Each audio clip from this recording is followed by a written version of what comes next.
part, but you want to move to the right side, right? How many of you have read the cash flow quadrant? You need to go and read cash flow quadrant, because a lot of what I'm saying now is about cash flow quadrant. Okay, so cash flow quadrant, you have the left side and the right side. The left side are the employees and sole proprietorship people. These guys have active income.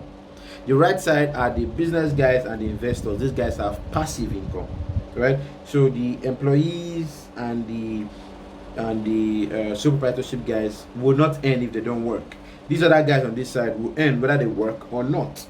All right. So, but some employees or some sole proprietorship people can have businesses that create passive income, right? If you use systems, automation systems that already work.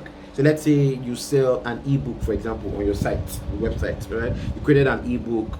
Oh, let's say you're an accountant and you created something on how to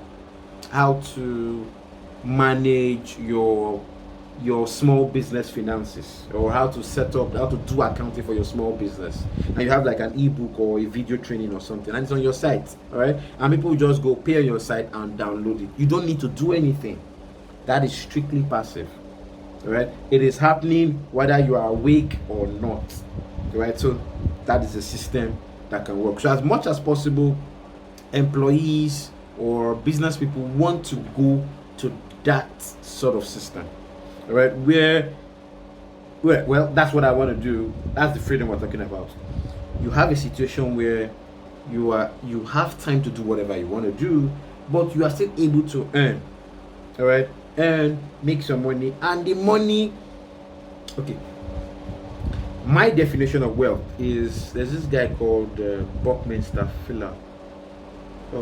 There's a way he defines wealth, right? He says wealth is the number of days forward that you can live without actively working.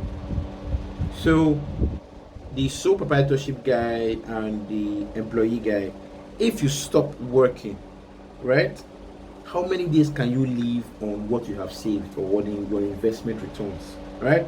That determines your wealth. Okay, and that's what most businesses want to do. We want to get to the place where we are not actively working, but the property we've created, the content we've created, the things we've put out there is still able to bring us income as fast as we want or when we want, and we're still able to take care of all our needs and all of that. So in conclusion,